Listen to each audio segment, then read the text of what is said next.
Good morning ಎಲ್ಲರಿಗೂ. Welcome back to my YouTube channel Gayathri the lifestyle blogger. Yes, ಇವಾಗ ನಂದು ಚಂದದು breakfast ಎಲ್ಲ ಆಯಿತು. ನೇಸರ್ ಸ್ಕೂಲ್ಗೆ ಹೋಗಿದ್ದಾನೆ. ಇವತ್ತು ಅವನಿಗೆ ಸಾಂಬಾರು ಏನಾದರೂ ಮಾಡೋಣ ಅಂತ ಅಂದ್ಕೊಂಡಿದ್ದೀನಿ. ಬಿಕಾಸ್ ನಮಗೂ ಸಾಂಬಾರು ಮಾಡ್ಕೋಬೇಕಿತ್ತು. ನೇಸರ್ಗಂತ ಏನು ಸ್ಪೆಷಲ್ ಏನು ಮಾಡೋದಿಲ್ಲ. ಲೈಕ್ ನಾವು ಏನು ಊಟ ಮಾಡ್ತೀವೋ ಅದನ್ನೇ ಊಟ ಮಾಡ್ತಾನೆ. ಸ್ಪೈಸಿ ಎಲ್ಲ ತಿಂತಾನೆ. ಸೊ ಹಾಗಾಗಿ ಅವನಿಗೆ ಮತ್ತು ನಮಗೆ ಸಾಂಬಾರು ಮಾಡ್ಕೋಬೇಕು. ರೆಡಿ ಆಗಬೇಕು ಬಿಕಾಸ್ ಆಲ್ರೆಡಿ 11 o'clock ಆಗಿದೆ. ಸೊ ಬೇಗ ಸಾಂಬಾರು ರೆಡಿ ಮಾಡಬೇಕು. ನೇಸರ್ 1 o'clock ಅಷ್ಟರೆಲ್ಲ ಬಂದುಬಿಡ್ತಾನೆ. ನೀವು ನನ್ನ ಹಳೆ ವ್ಲಾಗ್ಸ್ ನೋಡಿರ್ಬೋದು. ಸೊ ಅಮ್ಮನೂ ಸಹ ತುಮಕೂರಿಗೆ ಹೋಗಿದ್ದಾರೆ. ಸೊ ಇವಾಗ ಬೇಗ ಹೋಗಿ ಸಾಂಬಾರು ಮತ್ತು ರೈಸ್ ಎಲ್ಲ ರೆಡಿ ಮಾಡಬೇಕು ನೇಸರ್ಗೆ. ಬಿಕಾಸ್ ತಡ ಮಾಡೋದು ಬೇಡ. ನೆಕ್ಸ್ಟ್ ನಾನು ರೆಡಿ ಆಗಿಬಿಟ್ಟು ನಾನು ನಿಮಗೆ ಸಿಗ್ತೇನೆ. ಎಸ್, ಇವಾಗ ನನ್ನ ಸ್ನಾನ ಎಲ್ಲ ಮುಗೀತು, ರೆಡಿಯಾಗಿನೂ ಆಯಿತು. ಬಟ್ ಪೂಜೆ ಮಾಡೋದಕ್ಕೆ ಲೇಟ್ ಆಗ್ತದೆ ಬಿಕಾಸ್ ನಾನು ಹೂವನೇ ತೊಗೊಂಡು ಬರೋದು ಮರ್ತುಬಿಟ್ಟಿದ್ದೆ. ಹಾಗಾಗಿ ನಾನು ಚಂದಗೆ ಹೂವು ತೊಗೊಂಡು ಬರೋಕ್ಕೆ ಹೇಳಿದ್ದೀನಿ. ಇವಾಗ ಸ್ವಲ್ಪ ಏನಾದರೂ ಗ್ರೀನ್ ಟೀ ಏನಾದರೂ ಮಾಡ್ಕೊಂಡು ಕುಡಿಯೋಣ ಅಂತ ಅಂದ್ಕೊಂಡೆ.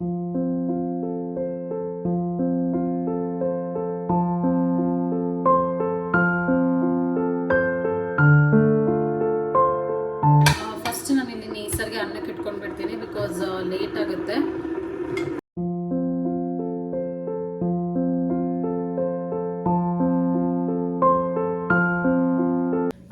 ನೇಸರ್ಗೆ ಅನ್ನಕ್ಕೆ ಇಟ್ಟಿದ್ದಾಯಿತು. ಇವಾಗ ನಾನು ಈ ಕಾಳು ಸಾರು ಮಾಡೋಣ ಅಂತ ಅಂದ್ಕೊಂಡಿದ್ದೀನಿ. ಬಿಕಾಸ್ ನಾನು ಇದನ್ನು ನೆನೆಸಿರಲಿಲ್ಲ. ಸೊ ಏನು ಮಾಡೋದು ಅನ್ನೋ ಕನ್ಫ್ಯೂಷನಲ್ಲಿ ನಾನು ಇದನ್ನು ನೆನೆಸೋದೇ ಮರ್ತುಬಿಟ್ಟೆ. ಸೊ ಹಾಗಾಗಿ ನಾಮದಾರಿಯಲ್ಲೆಲ್ಲ ಸಿಗುತ್ತೆ ಫ್ರೆಶ್ ಆಗಿರುವಂಥ ಕಾಳು. ಸೊ ನಾನು ಅದನ್ನು ತರಿಸಿದ್ದೀನಿ. ನಾನು ಇವಾಗ ಇದ್ರದ್ದು ಸಾಂಬಾರು ಮಾಡ್ತಾಯಿದ್ದೀನಿ ಬಿಕಾಸ್ ಮಕ್ಳಿಗಾಗಲಿ ಇದು ತುಂಬ ಪ್ರೋಟೀನ್ ಇರುತ್ತೆ. ಸೊ ತುಂಬ ಒಳ್ಳೆಯದು ಹೆಲ್ತ್ಗೆ. ಸೊ ಹಾಗಾಗಿ ನಾನು ಇವತ್ತು ಈ ಸಾಂಬಾರು ಮಾಡೋಣ ಅಂತ ಅಂದ್ಕೊಂಡಿದ್ದೀನಿ. ಇದು ಮತ್ತು ಆಲೂಗಡ್ಡೆ ಹಾಕ್ಬಿಟ್ಟು ಸಾಂಬಾರು ಮಾಡ್ತೀನಿ. ಸೊ ಈಸಿಯಾಗಿ ಕ್ವಿಕ್ಕಾಗಿ ಹೇಗೆ ಮಾಡ್ಬೋದು ಅಂತ ನಾನು ಈ ರೆಸಿಪಿನ ನಿಮಗೆ ತೋರಿಸ್ತೀನಿ. ಸೊ ಟ್ರೈ ಮಾಡಿ. ಬಟ್ ಟೇಸ್ಟ್ ತುಂಬಾ ಚೆನ್ನಾಗಿರುತ್ತೆ. ಆ್ಯಂಡ್ ನಾವು ಯೂಶ್ವಲಿ ಮಾಡೋದು ಇದೇ ಥರನೇ. ಬಟ್ ನಮ್ಮಮ್ಮ ಡಿಫ್ರೆಂಟಾಗಿ ಮಾಡ್ತಾರೆ. ಬಟ್ ನನಗೆ ಟೇಸ್ಟಿಯಾಗಿ ಮತ್ತು ಈಸಿಯಾಗಿ ಇದು ಒಂದೇ ಪ್ರೊಸೀಜರ್ ನನಗೆ ಗೊತ್ತಿರೋದು, ಈ ಸಾರು ಮಾಡೋದು ಮಾತ್ರ. ಸೊ ನೀವಿಲ್ಲಿ ಏನು ನೋಡ್ತಾ ಇದ್ದೀರಾ, ಈ ಸಿಂಕ್ ಬಂದು ಇದು ಐಲ್ಯಾಂಡ್ ಸಿಂಕ್. ಬಿಕಾಸ್ ಇದ್ರ ಜೊತೆಗೆ ಈ ಸಿಂಕ್ ಜೊತೆಗೆ ಇಲ್ಲಿ ಡಿಶ್ ವಾಷರ್ ಕೂಡ ಇದೆ. ಸೊ ನಾನು ನಿಮ್ಗೆ ತೋರಿಸ್ತೀನಿ. ಸೊ ಇಲ್ಲಿ ನಾವು ಡಿಶ್ ವಾಷರ್ ಇಟ್ಕೊಂಡಿದ್ದೀವಿ.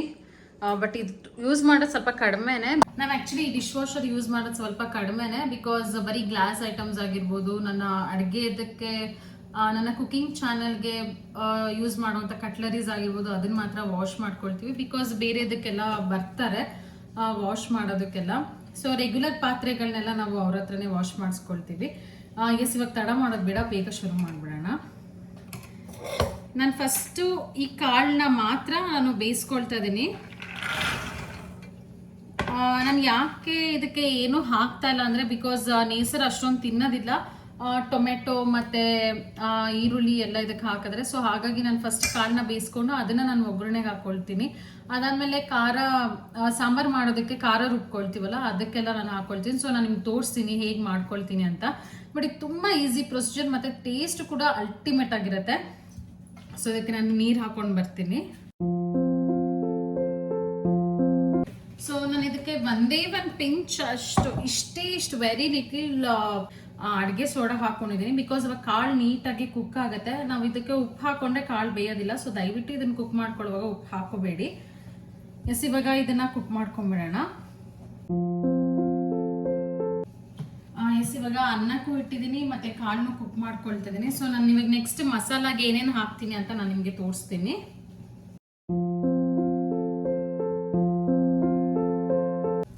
ನಾನು ನಿಮಗೆ ಈ ಸಿಂಕ್ ಬಗ್ಗೆ ಹೇಳಿದ್ನಲ್ಲ, ನಾವಿಲ್ಲಿ ಡಬಲ್ ಸಿಂಕ್ ಹಾಕ್ಸ್ಕೊಂಡಿದ್ದೀವಿ.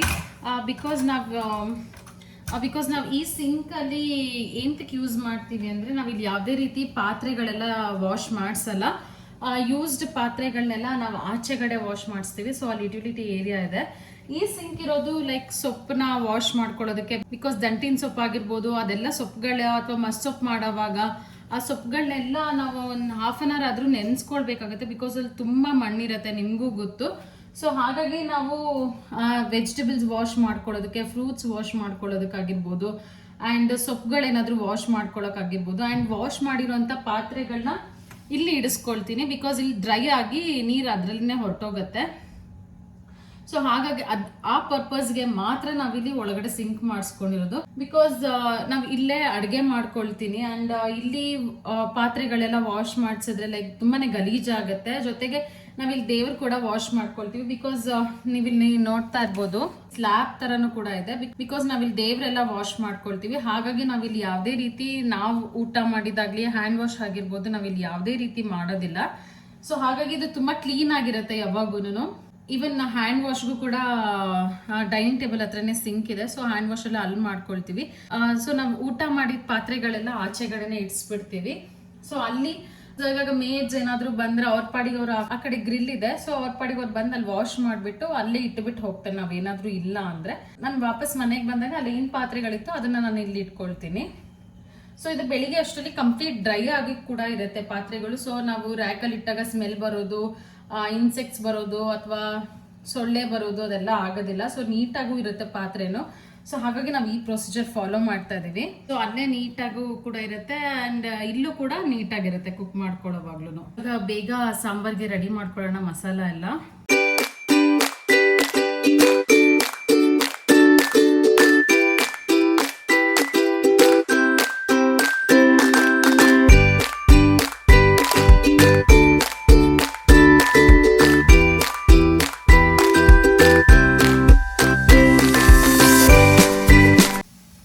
ನೆಕ್ಸ್ಟ್ ನಾನಿಲ್ಲಿ ಅರ್ಧ ಹೋಳಷ್ಟು ತೆಂಗಿನಕಾಯನ್ನ ಹಾಕೊಳ್ತಾ ಇದೀನಿ.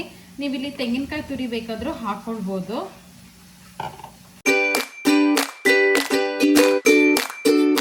ಅದಾದ್ಮೇಲೆ ನಾನು ಸಾಂಬಾರ್ ಪೌಡರ್ನ ಹಾಕೊಳ್ತಾ ಇದೀನಿ. ನಿಮ್ಗೆ ಖಾರ ಎಷ್ಟು ಬೇಕೋ ಅಷ್ಟು ಸಾಂಬಾರ್ ಪೌಡರ್ನ ಹಾಕೊಳ್ಳಿ. ನೋಡಿ ಇಷ್ಟೇ ಸಾರಿಂದು ಮಸಾಲ ನಾನು ರೆಡಿ ಮಾಡ್ಕೊಳ್ಳೋದು. ಸೊ ತುಂಬಾನೇ ಟೇಸ್ಟಿ ಆಗಿರುತ್ತೆ. ಸೊ ಇದನ್ನ ಫೈನ್ ಪೇಸ್ಟ್ ಮಾಡ್ಕೊಳ್ಳೋಣ ಇವಾಗ. ನೀವೇನಾದ್ರೂ ಕಾಯಿ ತುರಿ ಹಾಕೊಂಡ್ರೆ ಮಾತ್ರ ನೀರ್ ಹಾಕೊಂಡು ಫೈನ್ ಪೇಸ್ಟ್ ಮಾಡ್ಕೊಳ್ಳಿ. ಇಲ್ಲ ಅಂದ್ರೆ ಈ ರೀತಿ ಕಾಯಿ ಪೀಸಸ್ನ ಹಾಕೊಂಡ್ರೆ ನೀವು ಸ್ವಲ್ಪ ಸ್ಟಾರ್ಟಿಂಗ್ ಗ್ರೈಂಡ್ ಮಾಡ್ಕೊಂಡು ಅದಾದ್ಮೇಲೆ ಸ್ವಲ್ಪ ಪೇಸ್ಟ್ ಆದ್ಮೇಲೆ ಮಾತ್ರ ನೀರ್ ಹಾಕೊಳ್ಳಿ. ಕರೆಕ್ಟ್ ಆಗಿ ಪೇಸ್ಟ್ ಆಗೋದಿಲ್ಲ, ಅದಕ್ಕೋಸ್ಕರ.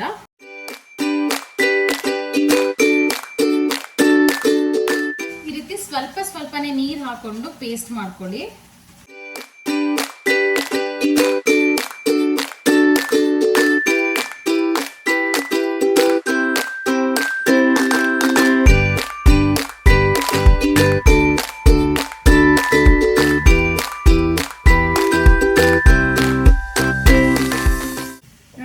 Fine paste ಮಾಡ್ಕೊಳ್ಬೇಕಾಗತ್ತೆ.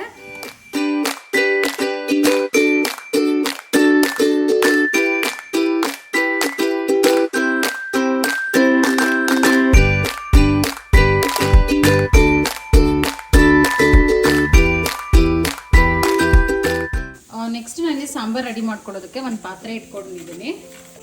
ನಾನಿಲ್ಲಿ 2 to 3 ಟೇಬಲ್ ಸ್ಪೂನ್ ಅಷ್ಟು ಎಣ್ಣೆ ಹಾಕೊಳ್ತಾ ಇದ್ದೀನಿ. ಆ ಎಣ್ಣೆ ಕಾದ್ಮೇಲೆ ನಾನಿಲ್ಲಿ ಸ್ವಲ್ಪ ಸಾಸಿವೆ ಹಾಕೊಳ್ತಾ ಇದ್ದೀನಿ. ಸಾಸಿವೆ ಸಿಡಿಯುವಾಗ ಸ್ವಲ್ಪ ಹಿಂಗು,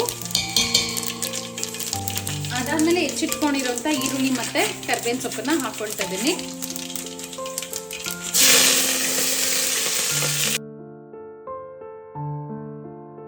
ಈರುಳ್ಳಿ ಸ್ವಲ್ಪ ಫ್ರೈ ಆದ್ಮೇಲೆ ನಾನಿಲ್ಲಿ 3 ಟೊಮೆಟೊನ ರಫ್ ಚಾಪ್ ಮಾಡಿ ಹಾಕೊಳ್ತಾ ಇದ್ದೀನಿ ಅಂಡ್ 2 ಆಲೂಗೆಡ್ಡೆನೂ ಕೂಡ ರಫ್ ಚಾಪ್ ಮಾಡಿ ಹಾಕೊಳ್ತಾ ಇದ್ದೀನಿ.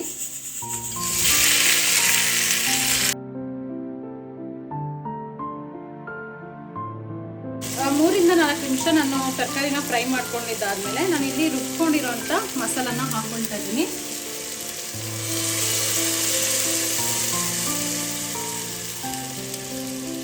ಮಿಕ್ಸಿ ಜಾರ್ಗೆ ಸ್ವಲ್ಪ ನೀರು ಆ್ಯಡ್ ಮಾಡಿಕೊಂಡು ಅದನ್ನು ಕೂಡ ಹಾಕೊಳ್ತಾ ಇದ್ದೀನಿ.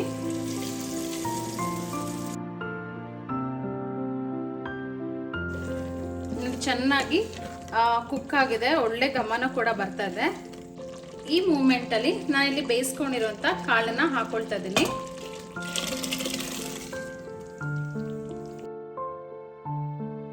ಅದ್ರ ಜೊತೆಗೆ ನಾನಿಲ್ಲಿ ಸ್ವಲ್ಪ ಬಿಸಿ ನೀರನ್ನು ಕೂಡ ಹಾಕೊಳ್ತಾ ಇದ್ದೀನಿ.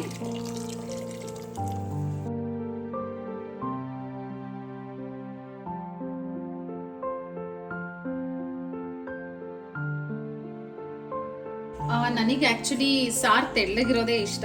ಸೊ ನಮ್ಮಮ್ಮ ಇದ್ರೆ ಗಟ್ಟಿಗೆ ಮಾಡ್ತಾರೆ. ಬಟ್ ನಿಮ್ಗೆ ಏನಾದ್ರೂ ಗಟ್ಟಿ ಬೇಕಂದ್ರೆ ಗಟ್ಟಿ ಮಾಡ್ಕೊಳ್ಳಿ, ನೀರು ಹಾಕೋಬೇಡಿ ಅವಾಗ. ಬಟ್ ನನಗೆ ಯೂಶಲಿ ಏನೇ ಸಾರು ಮಾಡಿದ್ರು ನನಗೆ ಈ ರೀತಿ ತೆಳ್ಳಗೆ ಇರಬೇಕು. ನಮ್ಮ ಮನೆಯಲ್ಲಿ ಚಂದುಗೆ ಮತ್ತು ನಮ್ಮ ಅಮ್ಮನಿಗೆ ಸ್ವಲ್ಪ ಗಟ್ಟಿ ಇರೋ ಸಾಂಬಾರು ಇಷ್ಟ. ಬಟ್ ನನಗೆ ಈ ರೀತಿನೇ ಇರಬೇಕು. ಇದು ಆ್ಯಕ್ಚುಲಿ ಪರ್ಫೆಕ್ಟ್ ಕನ್ಸಿಸ್ಟೆನ್ಸಿ ಇದೆ ನನಗಂತೂ. ಅದಾದಮೇಲೆ ರುಚಿಗೆ ಎಷ್ಟು ಬೇಕೋ ಅಷ್ಟು ಉಪ್ಪು ಹಾಕ್ಕೊಳ್ತಾ ಇದ್ದೀನಿ. ಎಸ್, ಇವಾಗ ಸಾಂಬಾರು ರೆಡಿ ಆಗಿದೆ. ಸೊ ಒಂದು ತಿಳ್ಕೊಳ್ಳಿ, ನೀವು ಯಾವುದೇ ಸಾಂಬಾರು ಮಾಡಿದ್ರು ಚೆನ್ನಾಗಿ ಕುದಿಸ್ಕೊಳ್ಳಿ. ಒಳ್ಳೆ ಘಮ ಬಂದಮೇಲೆ ನೀವು ಫ್ಲೇಮ್ ಆಫ್ ಮಾಡ್ಕೊಳ್ಳಿ. ಇಲ್ಲಾಂದರೆ ಸಾರು ಅರ್ಧಂಬರ್ಧ ಕುಕ್ ಆಗಿರುತ್ತೆ. ಸೊ ಹಾಗಾಗಿ ಚೆನ್ನಾಗಿ ಒಳ್ಳೆ ಅರೋಮಾ ಬರೋಕ್ಕೆ ಸ್ಟಾರ್ಟ್ ಆದಮೇಲೆ ಫ್ಲೇಮ್ ಆಫ್ ಮಾಡ್ಕೊಳ್ಳಿ. ಸಾಂಬಾರು ರೆಡಿ ಮಾಡ್ಕೊಳ್ಳೋದ್ರ ಜೊತೆ ನಾನು ಕಿಚನ್ ಕೂಡ ಕ್ಲೀನ್ ಮಾಡ್ಕೊಂಡೆ. ಸೊ ಅವಾಗ ಮಲ್ಟಿ ಟಾಸ್ಕಿಂಗ್ ಮಾಡ್ಬೋದು, ಬೇಗ ಬೇಗ ಕೆಲಸನೂ ಆಗುತ್ತೆ. ಬಟ್ ನನಗೆ ಕುಕ್ಕಿಂಗ್ ಮಾಡೋದು ತುಂಬಾ ಇಷ್ಟ. ಆ್ಯಂಡ್ 2 ಗಂಟೆಲಿ ಎಬ್ಬರಿಸಿ ಅಡುಗೆ ಮಾಡ್ಕೊಡೋದು ನಾನು ಖಂಡಿತ ನಾನು ಮಾಡ್ಕೊಡ್ತೀನಿ. ನನಗೂ ಚಂದಗೂ ಇಬ್ಬರಿಗೂ ಅಷ್ಟೇ ಇಷ್ಟ ಕುಕ್ಕಿಂಗ್ ಅಂದರೆ. ಸೊ ಆದರೆ ಯಾವಾಗೂ ಕಿಚನಲ್ಲೇ ಇರೋದು ನನಗೆ ಇಷ್ಟ ಆಗಲ್ಲ. ಬೇಗ ಬೇಗ ಅಡುಗೆ ಮಾಡಿ ಆಚೆ ಹೋಗ್ಬಿಡ್ಬೇಕು. ಸೊ ನನ್ನ ಮೆಂಟಾಲಿಟಿ ಹಾಗೆ. ಎಸ್, ಇವಾಗ ಸಾಂಬಾರು ರೆಡಿ ಮಾಡಿದಾಯ್ತು, ನೇಸರ್ಗೆ ಅನ್ನ ರೆಡಿ ಮಾಡ್ಕೊಂಡಿದ್ದಾಯ್ತು. ಸೊ ನನಗೆ ಚಂದಗೆ ಇವಾಗ ಅನ್ನಕ್ಕೆ ಇಟ್ಕೋಬೇಕು ಅಷ್ಟೇ. ಅದ್ರ ಜೊತೆಗೆ ಸ್ವಲ್ಪ ಏನಾದರೂ ಮಜ್ಜಿಗೆ ಏನಾದರೂ ಮಾಡ್ಕೊಳ್ಳೋಣ ಅಂತ ಅಂದ್ಕೊಂಡು. ಯೂಶ್ವಲಿ ನಾವು ಮಧ್ಯಾಹ್ನ ಟೈಮ್ ಮಜ್ಜಿಗೆ ಅಂತೂ ಸರ್ವ್ ಮಾಡೇ ಮಾಡ್ತೀವಿ, because it's very important for our health. So ಹಾಗಾಗಿ ನಾನು ಸಿಂಪಲ್ ಆಗಿನೇ ಮಾಡ್ಕೊಳ್ತೀನಿ. ತೋರಿಸ್ತೀನಿ ನಿಮಗೆ ನಾನು ಹೇಗೆ ಮಾಡ್ಕೊಳ್ತೀನಿ ಅಂತ.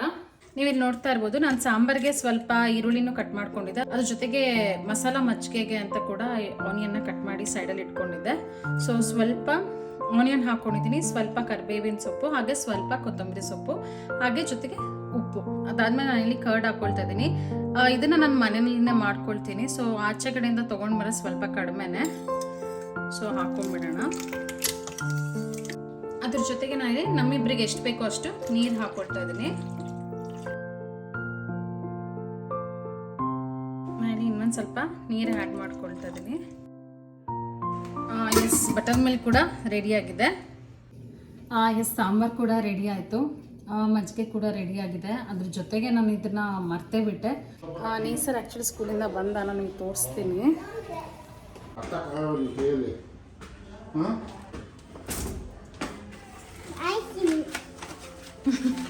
ಏನು ಬೈಕೊಂಡು ಬರ್ತಿದ್ಯಾ? ಚಪ್ಪಲಿ ಇಲ್ವಲ್ಲ, ಗಲೀಜಾಗ್ಬಿಡುತ್ತಂತೆ, ಕಾಲ ಎತ್ಕೊಂಡು ಹೋಗ್ಬೇಕಂತೆ ಮೇಲೆ. ಟಾಯ್ಸ್ ತಗೊಂಡಿಲ್ವಾ? ವೆರಿ ಗುಡ್ ಬಾಯ್. ಹೆಂಗಿತ್ತು ಚಿನ್ನ ಸ್ಕೂಲು? ನೈಸ್. You enjoyed? ಅಜ್ಜಿ ಎಲ್ಲಿದ್ದಾರೆ? ಅಜ್ಜಿ ತುಮಕೂರ್ಗೆ ಹೋಗಿಲ್ವಾ? ಇಲ್ಲಿ ನೋಡು ಅಮ್ಮ. ಎಲ್ಲಿ ಹೋಗಿದ್ದೆ? ದೂರ ಹೋಗಿದ್ದ? ಅಜ್ಜಿನ ಡ್ರಾಪ್ ಮಾಡ್ಬಿಟ್ಟು ಬಂದ್ಯಾ? ಅಮ್ಮ, you should say water. Water ಅನ್ನು? Water. Yes. Water open. Open ಮಾಡ್ಲಾ? ವಾಟರ್. ಏಯ್,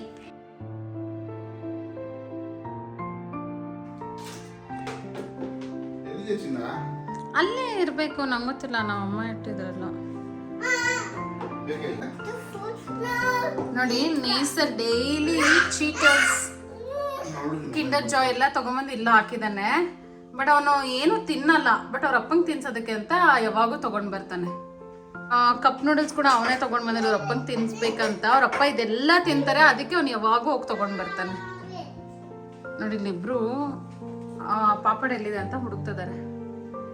ಅವ್ರಿಗೆ ಇಬ್ರಿಗೂ ಸಿಗ್ತಾ ಇಲ್ಲ, ನನಗೂ ಸಿಗ್ತಿಲ್ಲ. ಸೊ ಇವಾಗ ನಾವು ಅಮ್ಮಂಗೆ ಕಾಲ್ ಮಾಡಿ ಕೇಳ್ಬೇಕು, ಎಲ್ಲಿ ಇಟ್ಟಿದ್ಯಾ ಅಮ್ಮ ಅಂತ.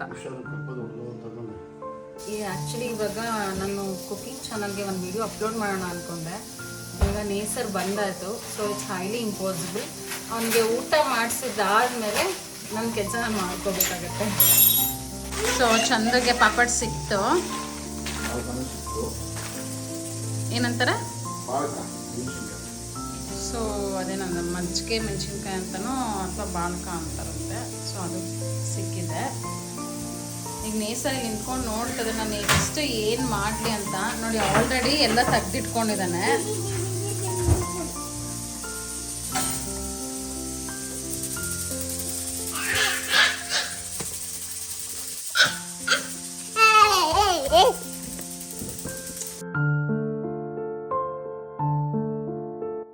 ನಿಮ್ಮನೇನಲ್ಲೂ ಇದೇ ಥರ ತೀಟೆ ಮಾಡುವಂಥ ಮಕ್ಕಳಿದಾರ?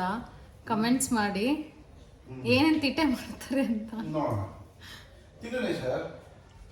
ಅವ್ರ ಅಪ್ಪಂಗೆ ಪಾಪಡ್ ತಿನ್ನಕ್ಕೆ ಬಿಡ್ತಲ್ಲ ಅವನು. ಇಲ್ಲಿ ತೋರಿಸ್ಬಲ್ಲ ಹೆಂಗೆ ತಿಂತೀಯ ನೀನು ಅಂತ. ಇಲ್ಲಿ ತೋರಿಸ್ಬಾ ಕ್ಯಾಮ್ರಾಗೆ. ಇಲ್ಲಿ ಬಮ್ಮ. ಮಮ್ಮನ ಪಕ್ಕ ತೋರಿಸು. ನೋಡಿ ಅಲ್ಲೋಗ್ಬಿಟ್ಟು ತಿಂತದಾನೆ. ಅವ್ನು ತಿನ್ನೋದು ಹೆಂಗೆ ತಿಂತಾನೆ ಅಂತ ತೋರಿಸೋಣ. ಒಂದ್ ಕಡೆ ಅವ್ನು ಕುತ್ಕೊಂತ ಇಲ್ಲ.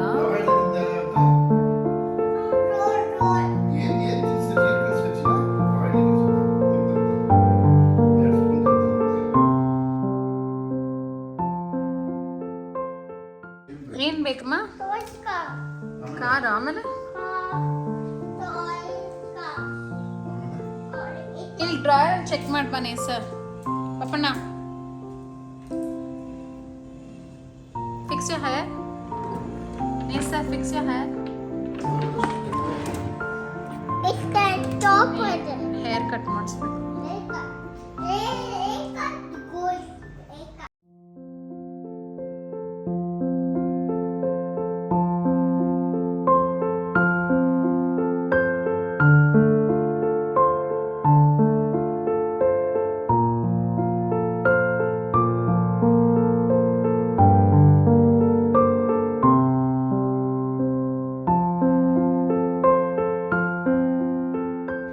ನೀವು ನೋಡ್ತಾ ಇರ್ಬೋದು ನೇಸರ್ದು ಊಟ ಎಲ್ಲ ಆಯಿತು, ಚಂದದು ಊಟ ಎಲ್ಲ ಮುಗೀತು. ಸೊ ನೆಕ್ಸ್ಟ್ ನಾನು ಊಟ ಮಾಡಬೇಕು. ನೇಸರ್ನ ಮಲಗಿಸಿದಾದ್ಮೇಲೆ ನಾನು ಊಟ ಮಾಡ್ತೀನಿ. ನೀವು ನೋಡ್ತಾ ಇದ್ರಿ ನೇಸರು ಆ್ಯಕ್ಚುಲಿ ಅವನು ಕೆಳಗಡೆ ಕುತ್ಕೊಂಡೇ ಊಟ ಮಾಡೋದು. ಸೊ ಅವನು ಓಡಾಡಿಕೊಂಡು ಆಮೇಲೆ ಅವನ ಹಿಂದೆ ನಾನು ಓಡಾಡೋದು ಅದೆಲ್ಲ ಇಲ್ಲವೇ ಇಲ್ಲ. ಸೊ ಅವನಿಗೆ ಅದು ಪ್ರಾಕ್ಟೀಸು ಇಲ್ಲ, ಅವನಿಗೆ ಹತ್ರ ಊಟ ಮಾಡೋಕ್ಕೆ ಬರೋದು ಇಲ್ಲ. ಸೊ ನೀಟಾಗಿ ಒಂದು ಕಡೆ ಕುತ್ಕೊಳ್ತಾನೆ. ಕುತ್ಕೊಂಡು ಒಂದ್ಸಲ ಊಟ ಮಾಡಿಬಿಟ್ಟು ಎದ್ದು ಆಟಾಡೋಕ್ಕೆ ಹೋಗ್ತಾನೆ. ಅದು ಒಂಥರ ನಮಗೂ ಒಳ್ಳೇದು, ಈವನ್ ಮಕ್ಳಿಗೂ ಕೂಡ ಒಳ್ಳೇದು. ಬಿಕಾಸ್ ಅವ್ರಿಗೆ ಊಟ ಓಡಾಡ್ಕೊಂಡೆಲ್ಲ ಊಟ ಮಾಡುವಾಗ ಏನು ಊಟ ಮಾಡಿರ್ತೀವಿ ಅನ್ನೋದು ಗೊತ್ತಾಗೋದಿಲ್ಲ. ಜೊತೆಗೆ ಅದು ಮಕ್ಕಳು ಊಟ ಮುಗಿಸೋ ಅಷ್ಟರಲ್ಲೇ ಕರ್ಗೋಗ್ಬಿಟ್ಟಿರುತ್ತೆ ನನ್ನ ಪ್ರಕಾರ. ಊಟ ಮಾಡೋಷ್ಟರಲ್ಲಿ ಓಡಾಡ್ಕೊಂಡೆಲ್ಲ ಊಟ ಮಾಡೋಷ್ಟರಲ್ಲಿ. ಬಟ್ ಇವನಾಗಿ ಇವನು ಇನ್ನೂ ತಿಂತಾ ಇಲ್ಲ. But still I am helping him. ಅವನಿಗೆ ಸ್ವಲ್ಪ ಊಟ ಮಾಡಿಸೋದಾಗಿರ್ಬೋದು, ಏನಾದರೂ ಜ್ಯೂಸ್ ಕುಡ್ಸೋದಾಗಿರ್ಬೋದು, ಅದೆಲ್ಲ ಕುತ್ಕೊಂಡೇ ಊಟ ಮಾಡಿಸೋದು, ಜ್ಯೂಸ್ ಕುಡಿಯೋದು ಎಲ್ಲದೂ ಅಷ್ಟೇ. ಸೊ ಅವನಿಗೆ ಆರಾಮ್ಸೆ ಅವನಿಗೂ ಕಂಫರ್ಟಬಲ್ ಇರುತ್ತೆ. ಈವನ್ ನೇಸರು ಕೂಡ ಊಟ ಮಾಡೋಕ್ಕೆ ಸ್ಟಾರ್ಟ್ ಮಾಡಿದಾಗಿಂದ, ಐ ಮೀನ್ ಸೆಮಿ ಸಾಲಿಡ್ ಆಗಿರ್ಬೋದು, ಸಾಲಿಡ್ ಆಗಿರ್ಬೋದು, ಅದೆಲ್ಲ ಕೊಡೋಕ್ಕೆ ಸ್ಟಾರ್ಟ್ ಮಾಡಿದಾಗಿಂದ ಇವನು ಹೈ ಚೇರ್ ಮೇಲೇ ಕುತ್ಕೊಂಡು ಊಟ ಮಾಡ್ತಾ ಇದ್ದು. Almost 1.5 years to 2 years, almost 2 years ತನಕ ಅವನು ಅದರಲ್ಲೇ ಊಟ ಮಾಡ್ತಾ ಇದ್ದ. ಬಟ್ ಅದಾದ್ಮೇಲೆ ನಾವು ನಿಧಾನಕ್ಕೆ ಅವನಿಗೆ ಒಂದು ಕಡೆ ಕೂತ್ಕೊಂಡು ಊಟ ಮಾಡೋದನ್ನ ಪ್ರಾಕ್ಟೀಸ್ ಮಾಡಿಸಿದೆ. ಸೊ ಹಾಗಾಗಿ ಅವನಿಗೆ ಅದೇ ಅಭ್ಯಾಸ ಆಗಿದೆ ಆ್ಯಂಡ್ ಅದೇ ಕಂಫರ್ಟಬಲ್ ಕೂಡ ಅವನಿಗೆ. ಅವ್ನು ಇವನ್ ನಾನು ಓಡಾಡ್ಕೊಂಡು ಏನಾದರೂ ಕುಡಿ ಅಂದ್ರೂ ಅವನಿಗೆ ಕುಡಿಯೋಕ್ಕೆ ಬರೋದಿಲ್ಲ. ಅವನಿಗೆ ಹಾಲು ಕುಡಿಯೋವಾಗ್ಲೂ ಅಷ್ಟೇ ಒಂದು ಕಡೆ ಕುತ್ಕೊಂಡು ನೀಟಾಗಿ ಕುಡಿದ್ಬಿಟ್ಟು ಎದ್ದು ಹೊಟ್ಟೋಗ್ತಾನೆ. ಸೊ ಐ ಥಿಂಕ್ ನಮಗೂ ಕೂಡ ಅದು ತುಂಬ ಹೆಲ್ಪ್ಫುಲ್ ಆ್ಯಂಡ್ ಮಕ್ಳಿಗೂ ಕೂಡ.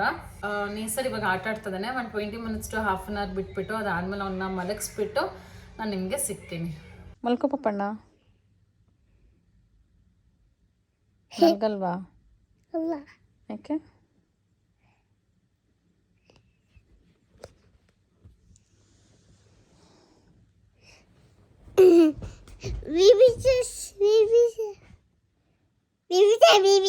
ಮಲ್ಕೋ ಪಪ್ಪಣ್ಣ. ನಿದ್ದೆ ಮಾಡಮ್ಮ. ಎಲ್ಲಿ ನಿದ್ದೆ ಆಯ್ತು? ಇವಾಗಿನ ಮಲ್ಕೊಂಡ್ರೆ ತಾನೆ ನೀನು. ಏನ್ ಮಾಡ್ಬೇಕು ನೀನು ಇವಾಗ ಎದ್ದು?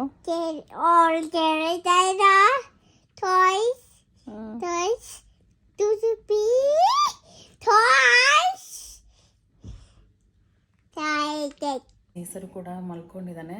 ಇವಾಗ ನಾನು ಊಟ ಮುಗಿಸ್ಬಿಟ್ಟು ಸ್ವಲ್ಪ ನಂದು ಕುಕ್ಕಿಂಗ್ ವೀಡಿಯೋಸ್ದು ಕುಕ್ಕಿಂಗ್ ಚಾನಲ್ದು ವೀಡಿಯೋ ಅಪ್ಲೋಡ್ ಮಾಡೋದಿದೆ. ಸೊ ನಾನು ಊಟ ಆದಮೇಲೆ ನಾನು ನಿಮಗೆ ಸಿಗ್ತೀನಿ. ಗುಡ್ ಈವ್ನಿಂಗ್ ಎಲ್ಲರಿಗೂ. ಇವಾಗ ಟೈಮ್ 7:30 ಆಗಿದೆ. ನೇಸರ್ 6 o'clockಗೆ ಎದ್ದ. ಅವನಿಗೆ ಸ್ವಲ್ಪ ಮ್ಯಾಂಗೋ ಬೇಕು ಅಂತಂದ. ಮ್ಯಾಂಗೋ ತಿನ್ನಿಸ್ಬಿಟ್ಟು ಚಂದು ಏನೋ SP ರೋಡ್ಗೆ ಹೋಗಬೇಕಿತ್ತು. ಬಿಕಾಸ್ ಆಫ್ ಫೋನ್ ಸರಿ ಇರಲಿಲ್ಲ. ಅವ್ನು ಡೈಲಿ ಬೆಳಿಗ್ಗೆ ಸ್ಕೂಲಿಂದ ಬಂದ ತಕ್ಷಣ ಆಮೇಲೆ ಸಾಯಂಕಾಲ ನಿದ್ದೆ ಮಾಡಿ ಎದ್ದ ಮೇಲೆ ಅವನಿಗೆ ಕಾರ್ ರೌಂಡ್ ಆಗಲಿ ಬೈಕ್ ರೌಂಡ್ ಆಗಲಿ ಕರ್ಕೊಂಡು ಹೋಗಬೇಕು. ಸೊ ಅವರಪ್ಪ ಅವನ ಜೊತೆನಲ್ಲಿ ಕರ್ಕೊಂಡು ಓಡಾಡ್ತಾರೆ. ಸೊ ಹಾಗಾಗಿ ಅವನು ಅಲ್ಲಿಗೆ ಹೋಗಿದ್ದ. ಅವ್ನು ಬರೋಷ್ಟನ್ನು ನಾನು ಸ್ವಲ್ಪ ಫ್ರೆಶನ್ ಅಪ್ ಆಗಿ ಸ್ವಲ್ಪ ತಲೆಗೆ ಎಣ್ಣೆ ಎಲ್ಲ ಹಚ್ಕೊಂಡೆ. ಬಿಕಾಸ್ ಆಲ್ರೆಡಿ 2 days ಆಗಿಬಿಟ್ಟಿತ್ತು. ನಾನು ಎವ್ರಿ ಆಲ್ಟರ್ನೇಟಿವ್ ಡೇಸ್ ನಾನು ಹೇರ್ ಆಯಿಲಿಂಗ್ ಎಲ್ಲ ಮಾಡ್ಕೊಳ್ತೀನಿ. ಅದಾದಮೇಲೆ ನನಗೆ ಇನ್ನೊಂದು ವಿಷಯ ನಾನು ಶೇರ್ ಮಾಡ್ಕೊಳ್ಬೇಕು ಅಂತ ಅಂದ್ಕೊಳ್ತಾ ಇದ್ದೆ. ಅದು ಏನು ವಿಷಯ ಅಂತಂದರೆ, ನಾವು ರೀಸೆಂಟಾಗಿ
ಆದ್ವಿ. ನಾವು ಆಲ್ಮೋಸ್ಟ್ 5:30ಗೆ ರೆಡಿಯಾಗಿ TTL ಕೂತ್ಕೊಂಡಿದ್ವಿ. ಲೈಕ್ ಚೆಕ್ ಪೋಸ್ಟ್ ಮುಂದೆ ತುಂಬಾ ದೊಡ್ಡ ಕ್ಯೂ ಇತ್ತು. ಸೊ ನಾನು ಹೇಳೋದು ನಿಮಗೆ ವೀಕೆಂಡ್ಸ್ ಆದ್ರೂ ಬಟ್ ನಾನು ಒಂದು ಸಜೆಸ್ಟ್ ಮಾಡೋದಂದ್ರೆ ನೀವು ಡೈರೆಕ್ಟ್ ಶ್ರೀಶೈಲಂಗೆ ಹೋಗುವಾಗ 9 o'clock ಒಳಗಡೆ ಅದು ರೀಚ್ ಆಗಿಬಿಡಿ. ಆ ಚೆಕ್ ಪೋಸ್ಟ್ನ ಕ್ರಾಸ್ ಮಾಡ್ಕೊಳ್ಳಿ, ಇಲ್ಲಾಂದ್ರೆ ತುಂಬಾನೇ ಪ್ರಾಬ್ಲಮ್ ಆಗುತ್ತೆ. ನಾನು ಇವಾಗ ಕಿಚನಿಂದ ಮಾತಾಡ್ತಾ ಇದ್ದೀನಿ ಬಿಕಾಸ್ ನೇಸರ್ ಮನೆಗೆ ಬಂದ ಇವಾಗ ಅವ್ನು TV ನೋಡ್ತಾ ಇದ್ದಾನೆ. ನಾವು ಯೂಶಲಿ 8 o'clockಗೆ ನಾವು ಆ ಚೆಕ್ ಪೋಸ್ಟ್ನ ಕ್ರಾಸ್ ಮಾಡ್ತೀವಿ, ಬಟ್ ಈ ಸಲ ಹಂಗಾಗಿಲ್ಲ. ಇಟ್ಸ್ ಓಕೆ, ಏನು ಮಾಡೋಕ್ಕಾಗಲ್ಲ. This the first time. ನಮ್ಮ ಮದುವೆ ಆಗಿ 7 ವರ್ಷ ಆಯಿತು. 7 ವರ್ಷ ಆದಮೇಲೆ ಇದೆ ಫಸ್ಟ್ ಟೈಮ್ ನಮ್ಗೆ ಆ ಥರ ಪ್ರಾಬ್ಲಮ್ ಆಗಿದ್ದು. ಸೊ ನಮ್ಮ ಮಕ್ಳನ್ನ ಕರ್ಕೊಂಡು ಹೋಗಿದ್ರಿಂದ ರಿಸ್ಕ್ ತಗೊಳ್ಳೋ ಸಿಚುವೇಶನಲ್ಲಿ ಇರಲಿಲ್ಲ. ಸೊ ಹಾಗಾಗಿ ಅಲ್ಲೇ ರೂಮ್ಸ್ ಎಲ್ಲ ತೊಗೊಂಡು ನಾವು ಅಲ್ಲೇ ಊಟ ಮಾಡಿಕೊಂಡು ಅಲ್ಲೇ ಸ್ಟೇ ಆಗಿ ನೆಕ್ಸ್ಟ್ ಡೇ ಬೆಳಿಗ್ಗೆ 5:30ಗೆ ಮಕ್ಕಳನ್ನೆಲ್ಲ ಎಬ್ಬರಿಸ್ಕೊಂಡು ಸ್ನಾನ ಎಲ್ಲ ಮಾಡಿಸಿ ಅವ್ರಿಗೆ ರೆಡಿ ಮಾಡಿಸಿ ನಾವು TTL ಕೂತ್ಕೊಂಡಿದ್ವಿ. ಆಲ್ರೆಡಿ ಆನ್ಲೈನ್ ದರ್ಶನಕ್ಕೆ ಬುಕ್ ಮಾಡ್ಕೊಂಡಿದ್ವಿ. ಅಲ್ಲಿ ಸ್ಪರ್ಶ ದರ್ಶನ ಅಂತ ಸಿಗುತ್ತೆ. ನೀವು ಅವ್ರದ್ದು ವೆಬ್ಸೈಟಲ್ಲಿ ಹೋಗ್ಬಿಟ್ಟು ನೀವು ಆನ್ಲೈನ್ ಬುಕ್ಕಿಂಗ್ ಕೂಡ ಮಾಡ್ಕೊಡ್ಬೋದು ದರ್ಶನಮ್ಗೆಲ್ಲ. ಸೊ ಅದೆಲ್ಲ ಆರಾಮ್ಸೆ ಸರ್ವಿಸ್ ಎಲ್ಲ ಇದೆ ಅವ್ರ ಕಡೆಯಿಂದ.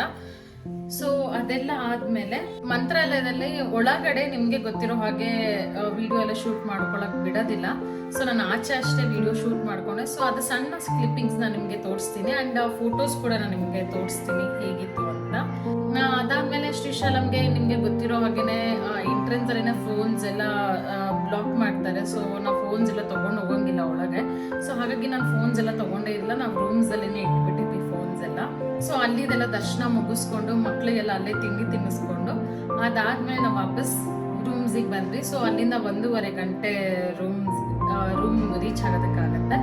ಸೊ ಅದೆಲ್ಲ ಮುಗಿಸ್ಕೊಂಡು ಮಕ್ಳನ್ನ ಅಲ್ಲಿಂದ ಕರ್ಕೊಂಡು ಹೋದ್ವಿ. ನಾನು ಮೊದಲೇ ಹೇಳಿದ ಹಾಗೆ ಅಲ್ಲಿ ಸಾಕ್ಷಿ ಗಣಪತಿ ಅಂತ ಇದೆ. ಸೊ ಅಲ್ಲಿ ಜಸ್ಟ್ 1-2 ನಿಮಿಷ ದೇವ್ರ ದರ್ಶನ ಮಾಡಿಕೊಂಡು ಪೂಜೆ ಎಲ್ಲ ಮಾಡಿಸ್ಕೊಂಡು ನಾವು ಅಲ್ಲಿಂದ ಹೊರಟು ಬಂದ್ವಿ.